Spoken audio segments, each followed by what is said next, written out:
The message came through at 0300 hours ship time. Captain Han Dae-jin was already awake, as he often was during the long nights in space. The coffee in his hand had gone cold while he reviewed supply reports. When the communication officer's voice crackled through his cabin speaker, something in the tone made him set down the cup carefully. "Captain, you need to hear this." Han reached the bridge in less than 2 minutes. The crew on night shift looked up as he entered, their faces tight with concern.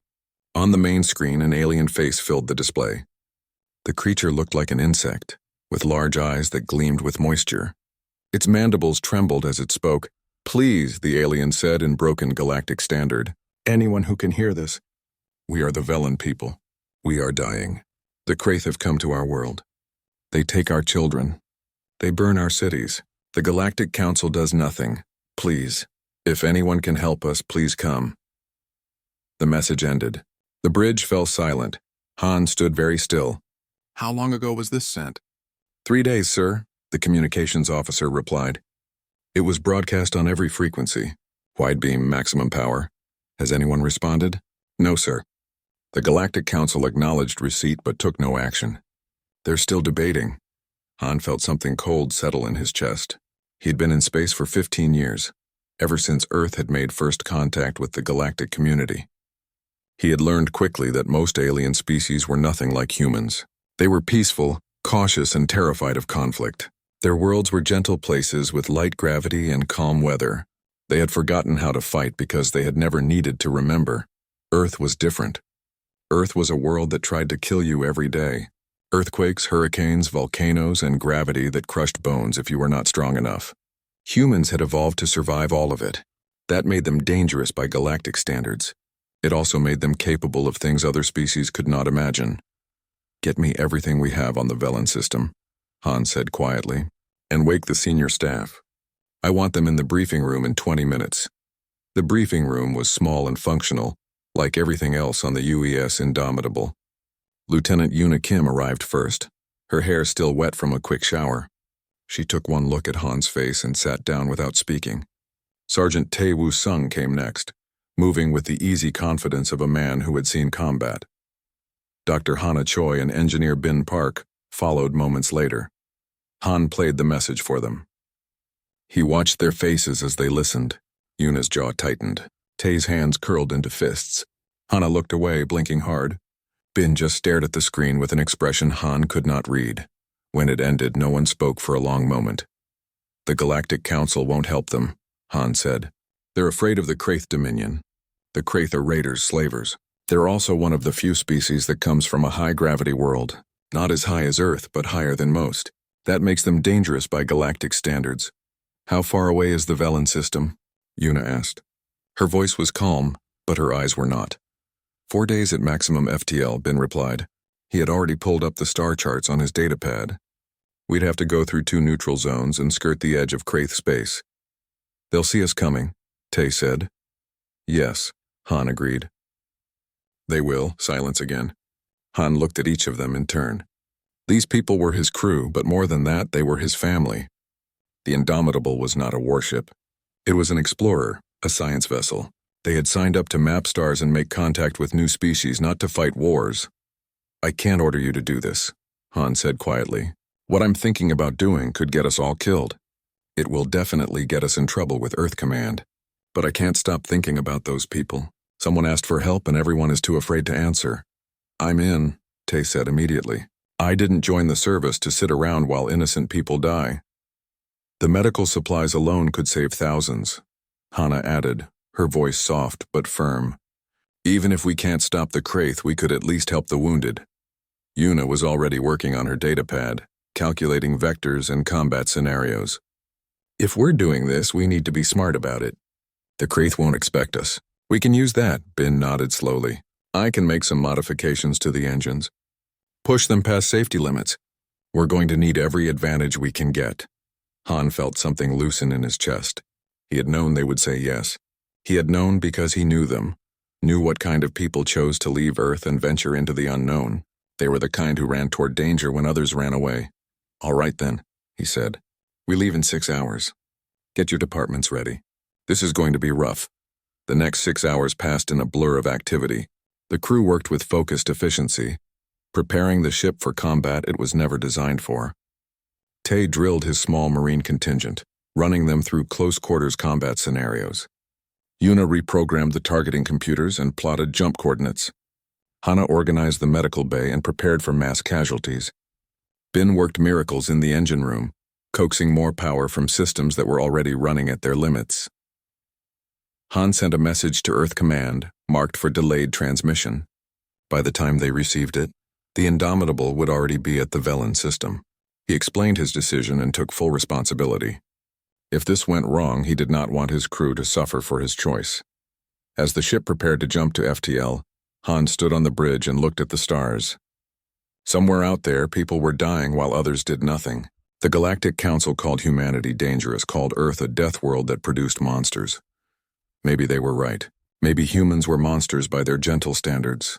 But Han had learned long ago that sometimes the galaxy needed monsters. Sometimes the only thing that could stop a predator was something even more dangerous. "All systems ready, Captain," Yuna reported. Han took a deep breath. "Take us to FTL. Destination, the Velen system." The Indomitable leaped forward and the stars blurred into lines of light. They were going to war and the galaxy had no idea what was coming. The Velen system looked like a graveyard when the Indomitable dropped out of FTL. Han stood on the bridge and watched through the view screen as the scene unfolded before them. 3 massive Kraith battlecruisers hung in orbit around the planet like metal vultures.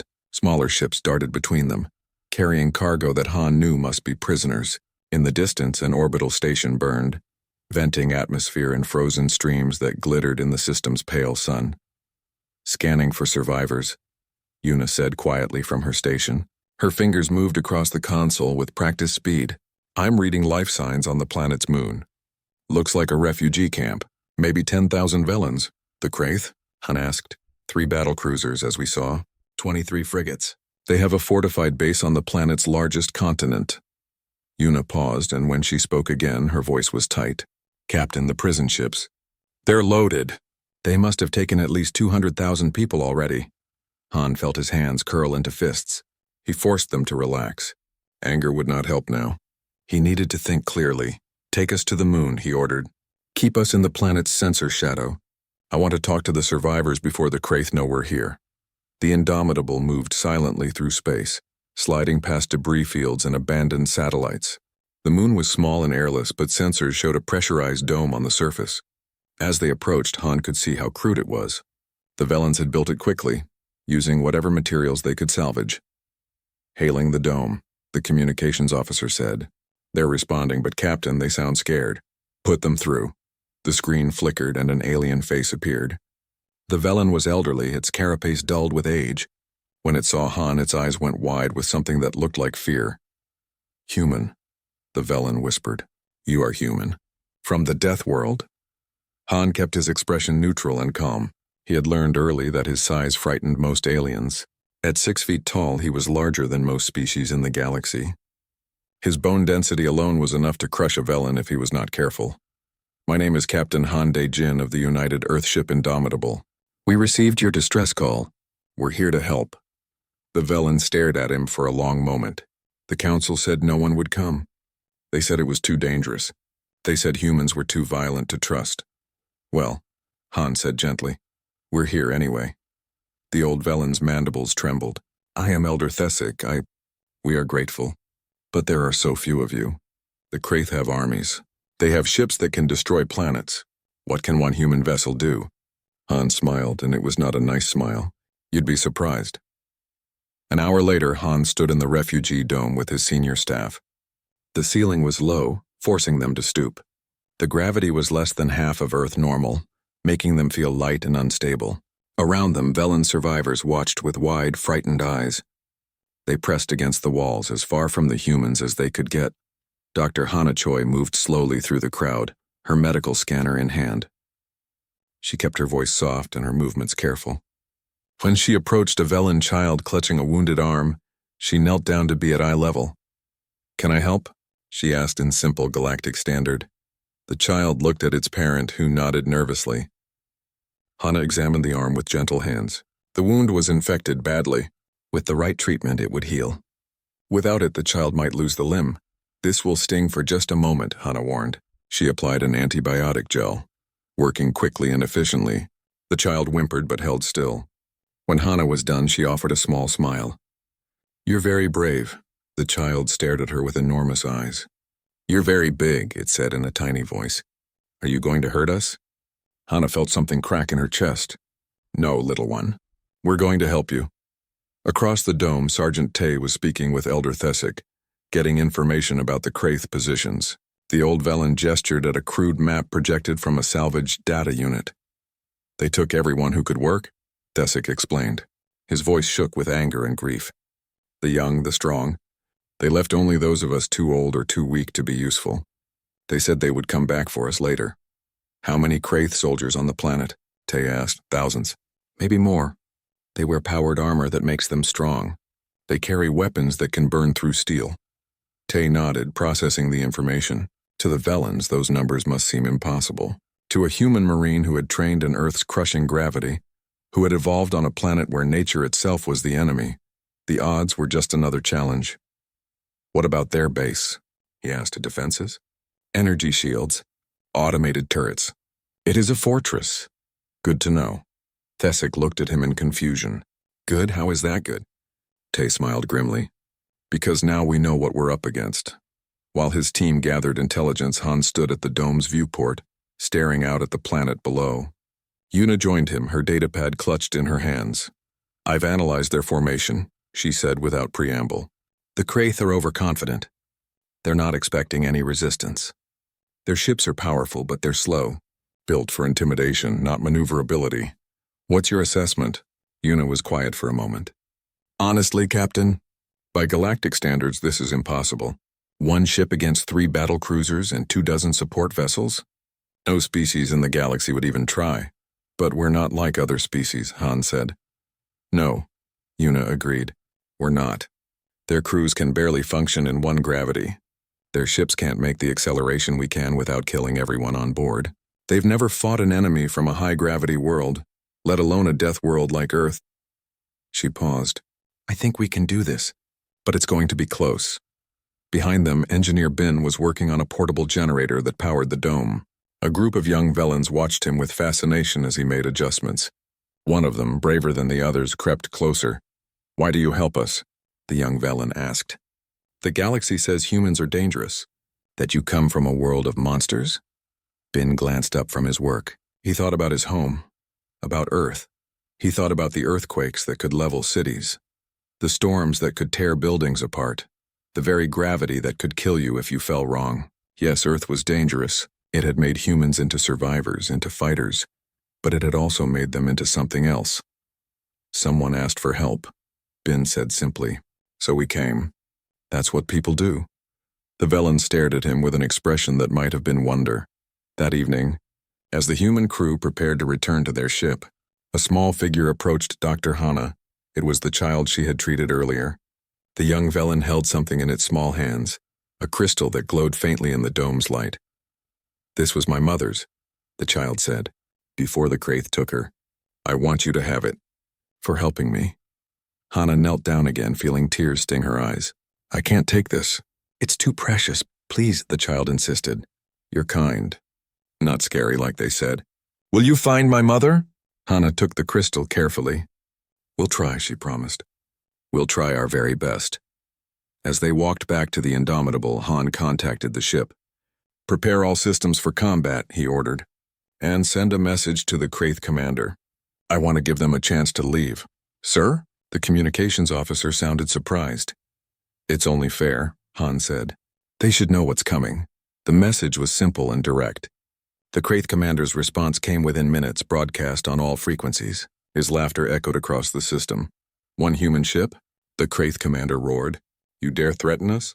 We have conquered 100 worlds. Your pathetic vessel is nothing. Come then, Deathworlder. Come and die." Han listened to the mocking laughter and felt nothing but cold certainty. The Kraith had no idea what they were dealing with. They thought humans were just another species, maybe a little tougher than most, but still bound by the same limitations.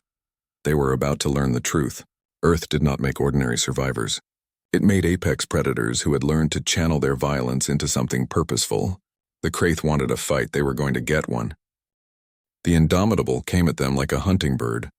The Kraith fleet detected the human ship as it broke from behind the moon, moving at speeds that should have been impossible for a vessel of its size. In the command center of the lead battlecruiser, the Kraith admiral watched his tactical display with amusement. "One ship," he growled to his officers. "They send one ship." What the admiral did not understand, what he could not understand, was that the Indomitable had been built by humans. Its engines could push acceleration forces that would kill most galactic species. Its hull could withstand impacts that would shatter normal vessels. And its crew, raised on a death world, could endure conditions that others considered torture. On the Indomitable's bridge, Captain Han Dae-jin gripped his command chair as the ship accelerated. The gravity compensators could only do so much. He felt the pressure pushing him back, felt his heart working harder to pump blood through his body. Around him, his crew worked their stations with steady hands. This was nothing compared to Earth's gravity. "Missile lock detected," Yuna reported calmly. 3 battlecruisers firing. 20 missiles inbound. "Evasive pattern Delta 7, Han ordered. "Return fire when ready." The Indomitable twisted through space in ways the Kraith had never seen. The missiles, designed to track slow-moving targets, could not adjust fast enough. They detonated against empty void, their explosions lighting up the darkness. The human ship's railgun spoke once, twice, 3 times. Solid projectiles moving at a fraction of light speed tore through space. The first hit a Kraith frigate amidships, punching through its armor like paper. The ship broke apart in a silent explosion. The second and third shots crippled 2 more vessels before they could react. "Direct hits," Yuna said with grim satisfaction. "Enemy formation breaking up." "They're trying to surround us, let them try," Han said. "Bin, how are the engines?" In the engine room, Engineer Bin Park watched displays that showed temperature and stress levels climbing into the red. The modifications he had made were holding, but barely. The ship was being pushed beyond its design limits. "We're at 115% capacity," Bin reported. "I can give you maybe 10 more minutes at this level before we risk a core breach. That's all I need." The Kraith battlecruisers moved to intercept, their massive guns tracking the darting human vessel. They fired in volleys, filling space with plasma bolts and missiles. But the Indomitable moved like something alive, like it could sense danger before it arrived. Human reflexes, honed by millions of years of evolution on a world where being slow meant death, gave them an edge the Kraith had never encountered. "Coming around for another pass," Han said. "Target the command ship. All weapons." The Indomitable dove toward the Kraith flagship, its guns blazing. The battlecruiser's shields flared and held, but the sustained fire was overwhelming them. Cracks appeared in the energy barrier. The railgun fired again, and this time the shot went through. On the Kraith flagship, alarm screamed. The Admiral stared at his displays in disbelief. How was one ship doing this? How were these creatures from their little death world fighting like demons? "All ships concentrate fire on the human vessel," he ordered. "I want it destroyed now." But even as 20 ships turned their weapons on the Indomitable, a new threat emerged. Sergeant Tae Woo-sung felt the drop pod shudder as it detached from the Indomitable. Around him, 20 Marines in full combat armor prepared for deployment. The pod was cramped, designed for quick insertion into hostile territory. It plummeted toward the planet below, burning through the atmosphere with heat that would have cooked most species alive. Humans had learned to handle heat. Earth had taught them. 30 seconds to impact, Tae said over the squad channel. "Remember, gravity is 0.6 here. You'll be faster and stronger than you're used to. Stay focused and don't get cocky." The pod hit the ground hard enough to create a crater. The doors blew open and the Marines burst out into the Velen morning. They were 3 kilometers from the Kraith base in the middle of what had once been a city. Now it was ruins. Tae assessed their situation in seconds. The base loomed in the distance, a fortress of black metal bristling with weapons. Between them and it, Kraith patrol units were already responding to their arrival. He could see powered armor, each suit making its wearer twice as tall and far stronger than normal. Against most species, that armor was unstoppable. Against humans in 0.6 gravity, it was too slow. "Move out," Tae ordered. "Team 1 with me. Team 2, flank right. Stay in cover and pick your shots." The Marines spread out, moving through the ruins with practiced efficiency. When the first Kraith patrol rounded a corner, they found humans who could leap 3 meters straight up and sprint faster than their targeting systems could track. The firefight was brief and brutal. Private Jiwoo Han dropped behind a broken wall as plasma bolts seared the air above him. He counted 3 Kraith soldiers, all in heavy armor. In normal gravity, their suits would make them nearly invincible. Here they were lumbering and predictable. He leaned out and fired 3 precise shots. The first took down a Kraith warrior's shield. The second and third found the weak points in the armor that Yuna's analysis had identified. The soldier went down and the other scrambled for cover, shocked by the speed of the attack. "This is easier than training on Earth," Jiwoo muttered. "Stay focused," Tay's voice crackled in his ear. "We're not here to fight. We're here to get those prisoners." The Marine squad pushed forward, engaging Kraith patrols when necessary, avoiding them when possible. They moved like ghosts through the ruins, using the low gravity to their advantage. Every jump was higher, every step was faster. The Kraith, designed for conquest through overwhelming force, had no answer for this kind of speed and mobility. At the base's perimeter, Tay surveyed the defenses. Energy shields, automated turrets, and at least 100 Kraith soldiers visible from his position. The prison compound was in the center, a massive structure where the stolen Velans were being held. "Dr. Choi, you ready?" he asked. Dr. Hana Choi crouched behind cover with her medical pack, her sidearm held in steady hands. She was not a soldier, but Earth had taught all humans to be survivors. "Ready," she confirmed. "Then let's go get those people." In orbit, the battle raged on. The Indomitable had taken hits, its shields failing in several sections. Alarms blared throughout the ship as damage reports came in. But Han kept his voice calm, kept his orders clear. "Yuna, status on that carrier ship?" he asked. "It's trying to make a run for the jump point," Yuna replied. "It's loaded with Velan prisoners. If it jumps, we'll never find them." Han made his decision instantly. "Pursue. Leave the battlecruisers." "Sir, they'll have a clear shot at us." "I know. Do it anyway." The Indomitable broke from the furball of combat, burning hard toward the fleeing carrier. Behind them, the Kraith battlecruisers gave chase, sensing victory. Their commander smiled. The human ship was damaged, running. Now they had them, but Han was not running. He was positioning. "Bin, I need everything you've got," he said quietly. "One more push. Captain, the engines. I know what I'm asking." In the engine room, Bin looked at his displays and made a choice. He routed power from life support, from non-essential systems, from everywhere he could find it. The engines screamed in protest. Temperature gauges went from red to white-hot. The Indomitable surged forward with acceleration that slammed everyone into their seats. The carrier ship, slow and heavy with its cargo, had no chance. The human vessel came alongside it like a predator running down prey. "Disable it," Han ordered. "Precision shots only. I want those prisoners alive." The railgun fired, each shot calculated and controlled. The carrier's engines exploded, leaving the ship dead in space but intact. Its hull remained sealed, its cargo safe. "Now," Han said, "bring us about." The Indomitable spun, a maneuver that should have torn the ship apart. The pursuing Kraith battlecruisers were right where Han wanted them, grouped together, their formation tight. "Fire everything," he said. Every weapon on the human ship fired at once. Missiles, railguns, point defense lasers, all focused on the lead battlecruiser. The concentrated firepower overwhelmed the shields and tore into the hull. Secondary explosions ripped through the massive ship. On the bridge of the flagship, the Kraith admiral watched his vessel die around him. In his last moments, he finally understood. These were not just another species. These were Deathworlders, forged in the fires of a world that never stopped trying to kill them. They were stronger, faster, tougher, and more determined than anything the galaxy had produced. The flagship exploded, taking 2 frigates with it in the blast. On the planet below, Tay's team had breached the prison compound. They moved through corridors designed for beings larger than themselves, clearing rooms with brutal efficiency. Corporal Yoon So-yi took a plasma bolt to the shoulder, her armor absorbing most of the impact. She kept fighting. They found the Velans in large holding cells, thousands of them crammed together in terrible conditions.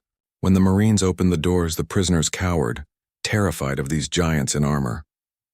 Tay removed his helmet, revealing his face. "We're here to help," he said in careful galactic standard. "We're taking you home."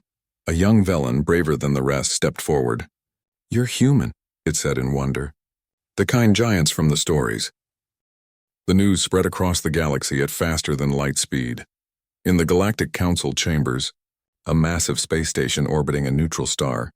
Representatives from 200 species gathered in emergency session. The circular room hummed with conversation in a dozen languages. Holographic displays showed the same footage over and over. The burning wreckage of Kraith ships, the human vessel moving through space like nothing they had ever seen, and most shocking of all, the freed Velen prisoners embracing their human rescuers. Ambassador Mireille Shin stood in Earth's delegation box, her hands folded calmly as she watched the chaos unfold. She was young for an ambassador, only 35, but she had been chosen specifically for this role. Earth needed someone who could navigate the complex politics of the galactic community, someone who understood that humans scared most species simply by existing. Order. The council speaker, a tall being from the aquatic Nessic species, called out, "We will have order." The room gradually quieted. The speaker's gills fluttered with agitation as they addressed the assembly. The matter before us is grave. The human ship Indomitable engaged in military action without council approval. They attacked the Kraith Dominion, a recognized power, and destroyed multiple vessels. This is a clear violation of "they saved 200,000 innocent lives," Mireille interrupted, her voice cutting through the chamber. "Or do we not care about that?" The speaker turned toward her, eyes wide. "Ambassador Shin, you are out of order." "No," Mireille said, stepping forward to the speaker's platform. "We are all out of order." The Velen sent out a distress call. They begged for help while the Kraith enslaved their entire population. This council debated and did nothing. "How many days did you spend arguing while people died?" A delegate from the Thorian species, insectoid beings similar to the Velens, stood up. "The humans are dangerous. They come from a death world. Their very biology is a threat to galactic peace." "Really?" Mireille's voice was cold now. "Because from where I stand, the only threat to galactic peace was the Kraith, who were actively enslaving and murdering innocents. One human ship stopped them when 200 of your species couldn't make a decision." Murmurs rippled through the chamber. Some delegates looked uncomfortable. Others looked afraid. "The human capacity for violence is well documented," another delegate said. "What happens when Earth decides to use that capacity for conquest instead of rescue?" Mireille smiled, but there was no warmth in it. "Do you know what makes humans different? We choose. Yes, we come from a world that tried to kill us every single day. Yes, we evolved to be survivors, to be fighters. But we also evolved to be more than that. We have art, music, philosophy. We have compassion. Earth didn't just teach us how to fight, it taught us why to fight." In the medical bay of the Indomitable, Dr. Hana Choi worked on Corporal Yoon's injuries. The plasma burn had been severe, but Yoon would recover. The corporal's eyes followed Hana as she worked, grateful but curious. "Doctor," Yoon said quietly, "when you were down there treating those Velens in the prison, weren't you scared?" Hana paused, thinking about the question. "Terrified," she admitted. "But those people needed help. Sometimes being scared doesn't matter." Through the medical bay's window, they could see the planet below. The Velens were celebrating in their cities, their families reunited. Elder Thesic had invited Captain Han to a formal ceremony, but Han had declined politely.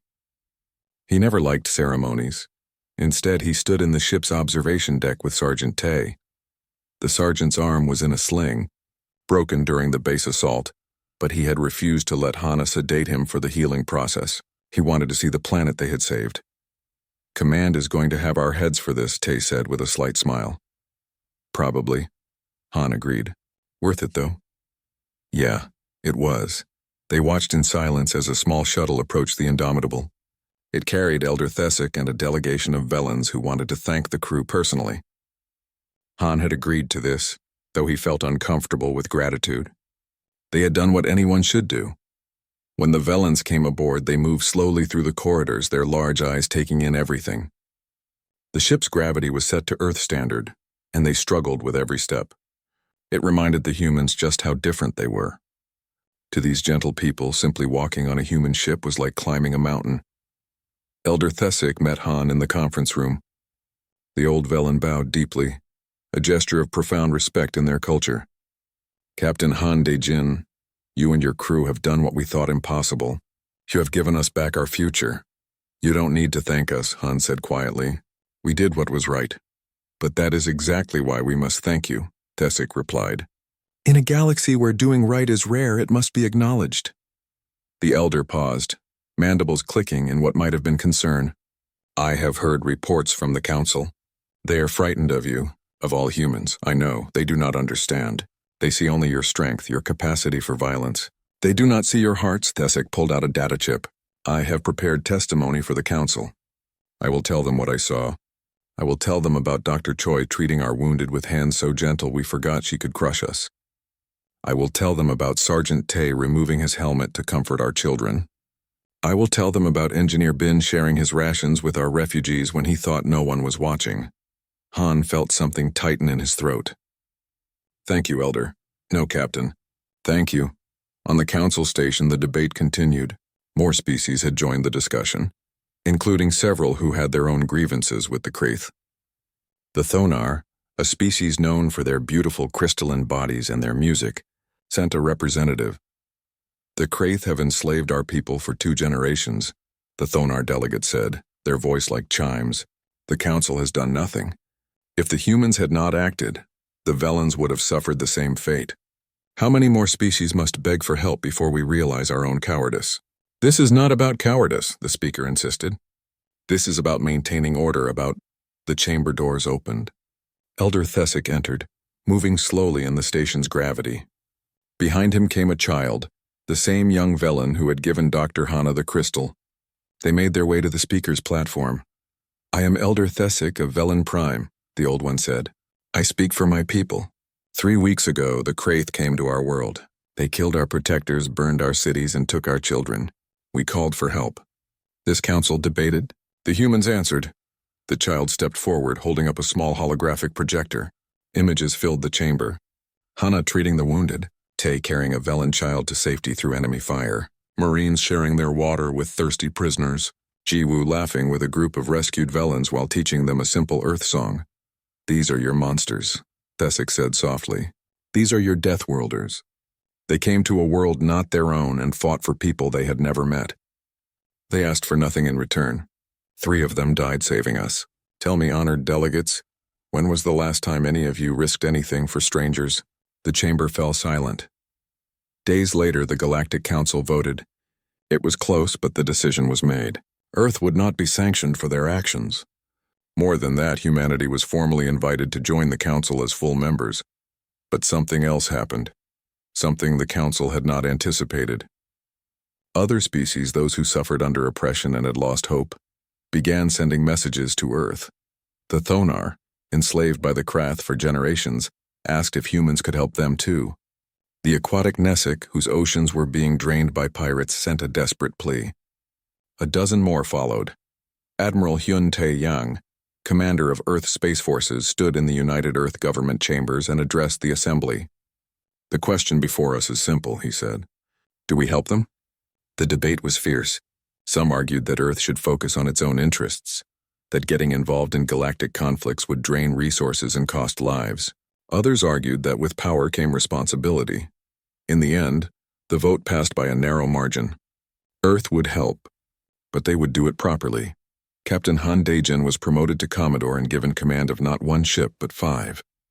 The Vanguard Initiative was born, a fleet dedicated to protecting those who could not protect themselves. Volunteers flooded in from every branch of Earth's military. Everyone wanted to be part of something that mattered.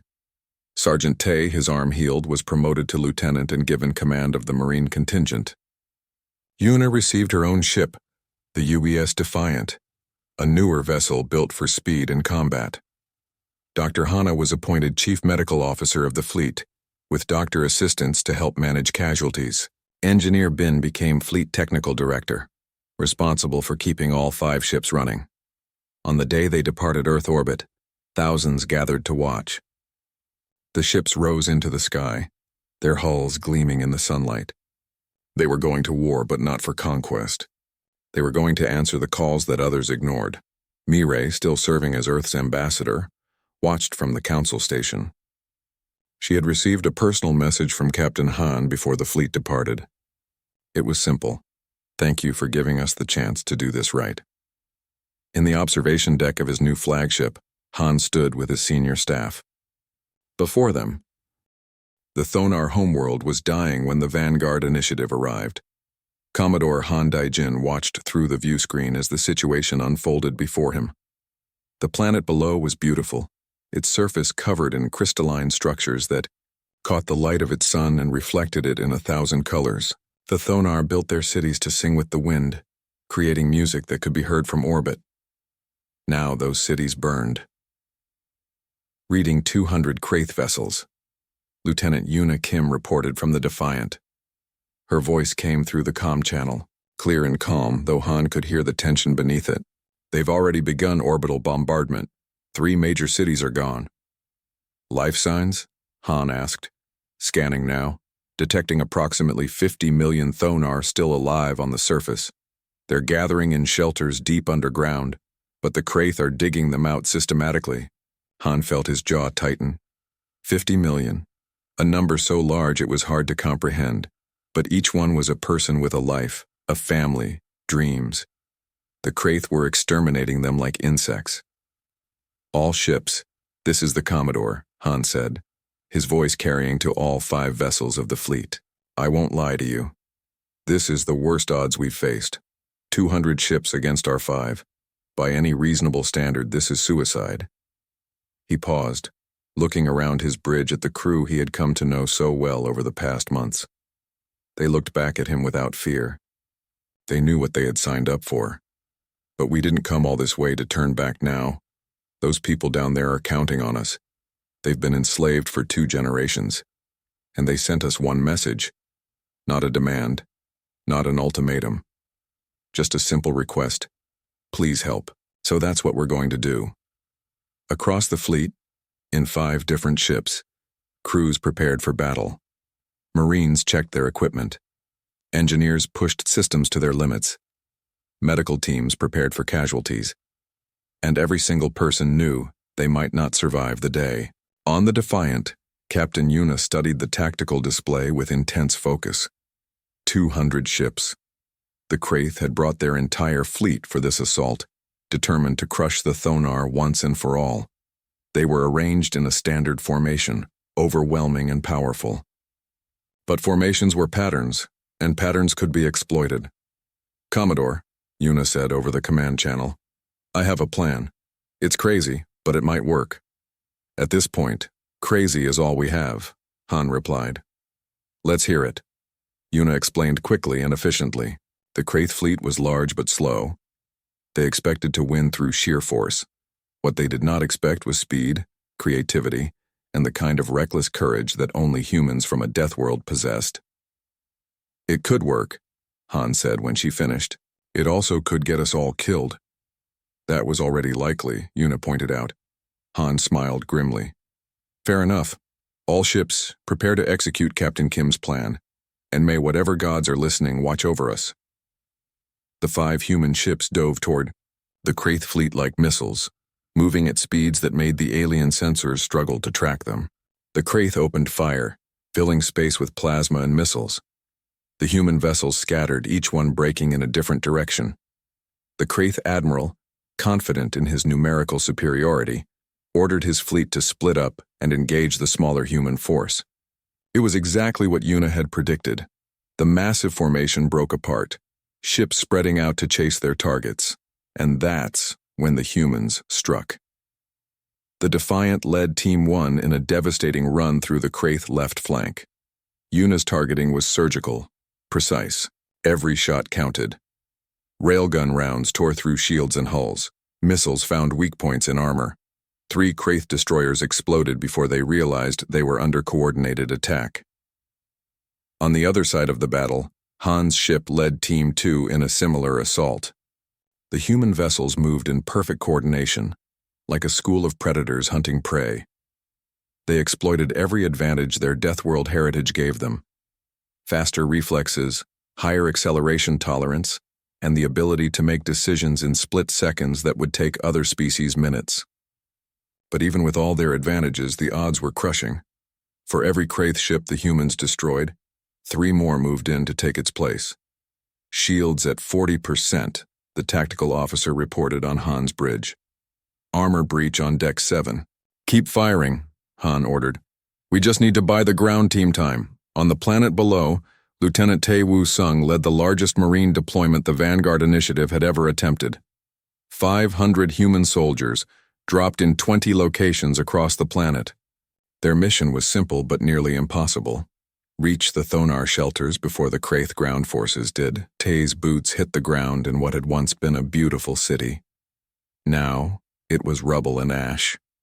The Thonar's crystalline architecture lay shattered, reflecting nothing but destruction. Around him, his squad spread out with practiced efficiency. The gravity here was even lighter than the Velen world, barely 0.4 of Earth standard. The Marines moved like they were flying, leaping over obstacles, covering ground at impossible speeds. The Kraith troops trying to stop them found their weapons tracking empty air. These humans were too fast, too unpredictable. Contact, 300 meters. Private Ji Wuhan called out. He had become one of the squad's best scouts, his young eyes sharp and his instincts honed by months of combat. Kraith mechanized unit 6 vehicles. Take them down, Tay ordered. The Marines deployed anti-armor weapons, firing from cover before the Kraith could respond. The vehicles exploded in rapid succession. The Kraith infantry dismounted, scrambling for cover, but the humans were already moving to new positions. Deep underground in a shelter that had been built generations ago, the Thonar huddled together in terror. Their crystalline bodies chimed softly with fear, creating a sound like breaking glass. They had heard the explosions above, felt the earth shake as the Kraith dug closer. Then new sounds came. Different explosions, closer but somehow less threatening. And then voices speaking in galactic standard with strange accents. "Anyone down here?" a voice called. "We're here to help." The shelter's elder, an ancient Thonar, whose crystals had dulled with age, approached the entrance cautiously. A human stood there, smaller than the elder had expected but somehow more frightening for it. The human had removed its helmet, revealing a face marked with dirt and sweat. "I'm Lieutenant Tay of Earth's Vanguard Initiative," the human said gently. "We received your message. We're going to get you out of here." "You came," the elder whispered, its voice like wind through glass. "The humans actually came." "We did," Tay confirmed. "Now please gather your people. We don't have much time." Across the planet, similar scenes played out. Human Marines reached shelter after shelter, evacuating civilians under heavy fire. Dr. Hana Choi worked in field hospitals set up in secure zones, treating wounded Thonar with the same careful gentleness she had shown the Velens. The Thonar's crystalline biology was unlike anything she had studied, but she adapted, improvised, and saved lives. In orbit, the space battle had become a desperate struggle. The human fleet had destroyed 40 Kraith vessels, but they were taking heavy damage in return. Han's flagship had lost shields entirely. The Defiant was venting atmosphere from 3 decks. 2 of the other ships were barely functional. "Commodore," Engineer Ben Park's voice came over the comm, strained with exhaustion. "I need to shut down the port engine. It's going to explode if we don't." "How long can we fight on one engine?" Han asked. "Maybe 10 minutes, maybe less." Han looked at the tactical display. There were still over 150 Kraith ships active. 10 minutes was not enough time. They needed more. "Captain Kim," he said over the command channel, "how are the evacuation shuttles doing?" Yuna checked her displays. "Last transport just left the surface. All civilians are away. The Thonar are safe." Han felt something loosen in his chest. The mission was complete. The Thonar were saved. Everything else was just details. "All ships," he said quietly, "you've done humanity proud today. You've shown the galaxy what we're capable of when we choose to be better than our violent origins. The civilians are safe. Now we just need to survive." That's when Engineer Bin spoke up again, his voice thoughtful. "Commodore, I have an idea. It's insane, but then again, what we're doing is already insane." "I'm listening." Bin explained his plan. It involved every ship linking their power cores together, creating a cascade reaction that would overload the Kraith fleet sensors and scramble their targeting systems. It would leave the human ships dead in space for several minutes, defenseless. But it might buy them enough time to escape. "There's one problem," Bin said. "Someone needs to stay behind to trigger the cascade. It's a manual process. Whoever does it won't make it out." Silence fell across the command channel. Han understood immediately. Someone would have to sacrifice themselves. I'll do it, Yuna said without hesitation. No, Han replied firmly. I won't. With respect, Commodore. You're the fleet commander. The Vanguard initiative needs you. I'm just a ship captain. Let me do this. Yuna. Please, sir. Let me save my crew. Han wanted to refuse. Every instinct screamed against it, but he knew she was right. Sometimes leadership meant accepting terrible choices. Understood, Captain Kim. All ships will jump to safety on your signal. On the Defiance Bridge, Yuna began the process. She ordered her crew to evacuate to get to the escape pods. Most of them refused.